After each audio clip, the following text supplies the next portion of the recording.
కూర్చున్నా తిన్నా కూర్చున్నా వండుకుంటా పొద్దు నుంచి ఏం చేసినావు ముచ్చట చెప్పవా? ఏం చేసినా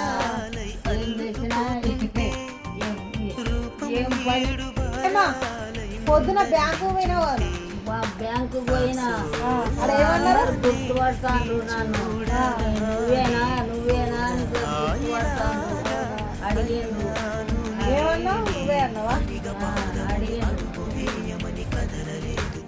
చాలు నువ్వు మంచిగా చేస్తాను. వచ్చిన వాళ్ళంతా నన్ను అడుగుతుండ్రు నువ్వు మంచిగా చేస్తాను. చుట్టాలు వచ్చిన పిల్లగాళ్ళు మా ఊరి పక్కన వాళ్ళంతా అడుగుతారమ్మా అని సంబరం అవుతుందా నీకు? అంతా చెప్పిన మంచిగా గుడ్ నైట్ చెప్పిగా. గుడ్ నైట్ చెప్పు, బాయ్ చెప్పు, పడుకో. బ్యాగ్ బ్యాగ్ good night, good night, good night, good night, good night, good night bye bye.